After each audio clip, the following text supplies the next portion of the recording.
South India shopping mall festival and wedding celebrations సరికొత్త designs తో అద్భుతమైన కలెక్షన్.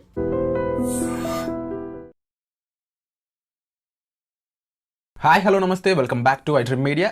ఈరోజు మనతో పాటు ఉన్నారు. మీకు వీసా గురించి ఎటువంటి రూల్ తెలుసుకోవాలనుకున్నా, ఎటువంటి విషయాలు తెలుసుకోవాలనుకున్నా, అది ముఖ్యంగా F1 అయి ఉండొచ్చు, H1B అయి ఉండొచ్చు, in other types of visas one stop solution అయిన మన ఇమిగ్రేషన్ లాయర్ అలాగే హైకోర్టు అడ్వకేట్ అయిన పృథ్వీ గారు మనతో పాటు ఉన్నారు. ఈరోజు ముఖ్యంగా ఓపీటీ అండ్ స్టెమ్ ఎక్స్టెన్షన్ సంబంధించిన కొన్ని విషయాలు, ఆ స్టూడెంట్స్ పరిస్థితి ఏంటి, స్టేటస్ ఏంటి అని తెలుసుకుందాం ఈ రోజు ఎపిసోడ్లో. నమస్కారం సార్. నమస్తే Veera. Sir, first point, OPT students పరిస్థితి ఏంటి యూఎస్లో, వాళ్ళు ఎలాంటి జాగ్రత్తలు తీసుకోవాలి, దాంతోపాటుగా స్టెమ్కి సంబంధించి అది ఎక్స్టెన్షన్ అయ్యే రూల్ పర్మిషన్స్ కొన్ని లేట్ అయినట్లయితే, ఎందుకంటే ఇప్పుడు అక్కడ చాలా గందరగోళంగా ఉంది, పర్మిషన్స్ లేట్ అవుతున్నాయి ఆఫీసర్స్ వల్ల అని చెప్పేసి, అలాంటి పరిస్థితులు వాళ్ళు ఏం చేయాలి, అండ్ ఇక్కడేమో ఈఎంఐలతో ఇష్యూస్ ఉంటుంటాయి, మరి ఈ సిచ్యువేషన్ ఎలా మేనేజ్ చేయాలంటారు? అక్కడ ఉన్న స్టూడెంట్స్ అయి ఉండొచ్చు, ఇక్కడ ఉన్న పేరెంట్స్ అయి ఉండొచ్చు. విరాట్, మనం ప్రీవియస్ వీడియోస్లో కూడా మనం చాలాసార్లు మాట్లాడుకున్నాం దీని గురించి. డబ్బులు ఉన్నవాడే యూఎస్ వెళ్ళండి, డబ్బులు లేనివాడే దయచేసి మీరు వెళ్ళాం కదా ఇబ్బందులు పడుతున్నారు, మా అబ్బాయి ఇబ్బంది పడుతున్నారు అంటే అది I'm speechless of it. Banks రుణాలు తీసుకుని వెళ్ళారు స్టూడెంట్స్, వాళ్ళు అక్కడ ఓపీటీ ఎక్స్టెన్షన్ అవ్వట్లేదు, మరి పేమెంట్ ఇక్కడ ఉంది అని చెప్పేసి.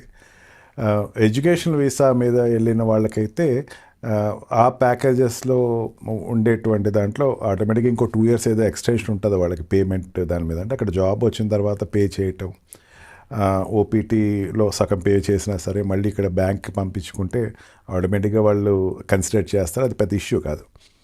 ప్రాబ్లం ఇక్కడ వస్తుందంటే, నేను డబ్బులంతా పెట్టేసేసాను, మా అబ్బాయి పరిస్థితి అర్థం కావట్లేదు, నాకు ఏంటి అగమ్య గోచరంగా ఉంది, ఓపీటీ చూస్తే అదేమో ఎక్స్టెన్షన్ అయ్యేట్టు కనపట్లేదు, స్టెమ్ ఎక్స్టెన్షన్ కనపట్లేదు, ఏంటి అని చెప్పేసి అంటే వాళ్ళతోటి ప్రాబ్లం ఇది. అక్కడ యూఎస్లో ఒక సెక్టర్ ఉంటుంది, లీగల్ సెక్టర్ అని చెప్పేసి. అక్కడ ఉండేటువంటి lawyers they can definitely help in giving some solution. Already ఇక్కడ జాబ్లో ఉన్నాను, ఓపీటీలో నేను చిన్న చితక జాబ్లో జాయిన్ అయిపోతే ఏదో జాబ్లో. ఇప్పుడు యాజ్ ఆఫ్ నౌ నాకు అనిపిస్తుంది ఏంటంటే, H1B వీసా మీద పెద్ద బాంబే మన ట్రంప్ వేయటం జరిగింది. ఆటోమేటిక్గా H1B వీసా కోసం వెళ్ళే వాళ్ళు తగ్గిపోతున్నప్పుడు వాళ్ళు ఏం చేస్తారు, ఇన్లాండ్ గురించి ఇన్ఫోసిస్ ఈవెన్ ఎస్టర్డే అనుకుంటా నేను చూశాను, నేను ఇన్లాండ్ వాళ్ళని ఎక్కువ తీసుకుంటున్నాము రేదర్ దాన్ అబ్రాడ్ నుంచి తెచ్చుకునే వాళ్ళకి. ఎందుకంటే ఆ అమౌంట్ కట్టాల్సింది వాళ్ళు కట్టాలి, కంపెనీలు కట్టాలి. అక్కడ కంపెనీలు కట్టాలంటే $1,00,000 పెట్టి నేను తెచ్చుకునే కన్నా ఇక్కడ ఉన్న వాళ్ళు తీసుకుంటే బెటర్ అనే ఫీలింగ్లో ఉంటుంది. కొంచెం ఆ సిచ్యువేషన్ సెటిల్ అయ్యే వరకు అక్కడ ఉండేటువంటి స్టూడెంట్స్ వచ్చేటువంటి ఓపీటీ ప్రాజెక్ట్స్ ఖచ్చితంగా ఇంక్రీజ్ అవుతాయి. ఇప్పుడు అక్కడ ఉండేటువంటి పాపులేషన్ ఏదైతే ఉందో, అక్కడ 40 crores ఎంతో అనుకుందాం ఫర్ ఎగ్జాంపుల్, 40 to 30 crores ఏదో పాపులేషన్ ఉంది. అక్కడ ఉండేటువంటి ఈ సాఫ్ట్వేర్ సెక్టర్స్లోనూ లేకపోతే మెడికల్గా చెప్పుకుంటే డాక్టర్స్ కానీ వాళ్ళు ఏదైతే ఉన్నారో, ఉండేటువంటి పాపులేషన్లో నేను తీసుకోవాలి, వీళ్ళ తప్ప వీళ్ళ లేదు అనేసరికి మన వాళ్ళు పికప్ అవుతారు. కొంచెం ఆ రేషియోని వెయిట్ చేయాలి, ఆ రేషియో కోసం వెయిట్ చేయాలి. అంతేగాని దాని గురించి ఎక్కువ వరి అయిపోయి ఒక షార్ట్ డిసిషన్ తీసుకుని దయచేసి ఇండియా అయితే రాకండి. ఇండియా మాత్రం ఈ ఉన్నటువంటి పరిస్థితులు ఇండియా అయితే రాకండి. At the same time sir, ఏమవుతుందంటే ఇలాగా ఇండియా రాకుండా అక్కడ స్టెమ్ ఎక్స్టెన్షన్కి సంబంధించి క్లారిటీ లేకుండా ఉన్న వాళ్ళు కొన్నిసార్లు బయటకు వచ్చి వేరే జాబ్స్ చేసుకోవడం, ఇది ఎంత కట్టడి చేసినా, ఎన్ని వీడియోలు చేసినా, ఎంత క్లారిటీ ఇచ్చినా, ఎంత అవగాహన ఇచ్చినా, అవేర్నెస్ ఇచ్చినా, ఏం చేసినా సరే ఇవి జరగడం ఆపట్లేదు. దీనివల్ల ఏమవుతుందంటే ప్రమాదాలు బయట ఉండే అక్కడ లోకల్ అమెరికన్స్ వాళ్ళు గన్ కల్చర్ తెలిసిందే, వాళ్ళు వచ్చి చంపడం చేయొచ్చు, లేదంటే అక్కడ ఉన్న రూల్స్ మీద వాళ్ళని జైల్లోకి తోయడం అయి ఉండొచ్చు, ఇలాంటి చాలా ప్రమాదాలు ఉన్నాయి.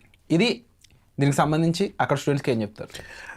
మనకి హైదరాబాద్ నుంచి వెళ్ళే వాళ్ళకి ఏంటంటే జనరల్గా సెకండ్ షో చూసి రాత్రి 12 1 గంటకి ఎక్కడో ఉండేటువంటి ఛాయ్ దుకాణాల్లో కొంచెం కాలక్షేపం చేసుకుని అక్కడ ఉండటం, అండ్ ఇంటికి వెళ్ళేసరికి 2 3 ఇంటికి వెళ్ళాలనుకునేటువంటి కల్చర్ తోటి ఉంటారు. ఈవెన్ ఇప్పుడు కూడా మనకి ఏదైనా మన ప్రొఫెషన్స్లో మనం ఉన్నప్పుడు ఏదైనా మనకి రాత్రి నిద్ర పట్టకపోతే దగ్గరలో ఉండేటువంటి ఛాయ్ దుకాణాలకు వెళ్ళి ఏదో ఛాయ్ తీసుకుని రిలాక్స్ అయ్యి అట్లా తిరిగి మళ్ళీ ఇంటికి వచ్చి పడుకుంటూ అని ఉంటుంది. యూఎస్లో అట్లా ఉండదు విరాట్. యూఎస్లో సన్సెట్ అయిపోయిన వెంటనే ప్రతి వాళ్ళకి టెన్షన్ మొదలవుతుంది. బికాజ్ ఆఫ్ టెన్షన్ అక్కడ ఉండే వాళ్ళకి మెయిన్ కారణం ఏంటంటే insecurity. These people really feel that as if they are aliens. వీళ్ళు విదేశస్తులు అనేటువంటి భావన కన్నా ఇతర గ్రహాల్లోంచి ఆ గ్రహంలోకి వెళ్ళామని భావంతో ఉంటారు. డెఫినెట్లీ కొన్ని పెద్ద సిటీస్ వాషింగ్టన్ డీసీ కానీ కాలిఫోర్నియా కానీ ఇట్లా పెద్ద సిటీస్ 1-2 న్యూ జెర్సీ కానీ తప్ప మిగతా అన్ని సిటీస్లోనూ మిడిల్ టౌన్స్లోనూ లేకపోతే స్మాల్ టౌన్స్లో కూడా ఇన్సెక్యూరిటీ భయంకరంగా ఉంటుంది Virat. What you set is correct. Gun culture అక్కడ కామన్. ఏమవుతుందంటే వాడు ఇన్ఎక్స్పీరియన్స్డ్ పర్సన్ ఎవడైనా ఉండి వాడికి జాబ్ రాకపోతే వేరే వ్యక్తికి జాబ్ వచ్చిందంటే వాడు మైండ్లో పెట్టేసుకుంటాడు. ఇప్పుడైనా మన కాలేజెస్లో చూసుకోండి, వాడు వాట్ వీ కాల్ ఈ క్యాంపస్ ప్లేస్మెంట్లో ఎవడికొకడికి జాబ్ వచ్చింది, ఒకటి పదులు ఒకటికి వచ్చింది. సెకండ్ వాడికి ఒక రకమైనటువంటి ఒక జెలసీ ఉంటుంది. ఈ జెలసీ అనేది వీడు సర్లే ఇంకోటి వస్తుంది అనుకుని వదిలేస్తాడు, కానీ అక్కడ జెలసీ అట్లా వదులుకోరు. నాకు కాకుండా ఎవడో ఇండియన్కి వచ్చింది లేకపోతే ఎలియన్కి వచ్చింది, నేనెందుకు ఇది ట్రిగర్ అప్ చేసుకుంటాడు.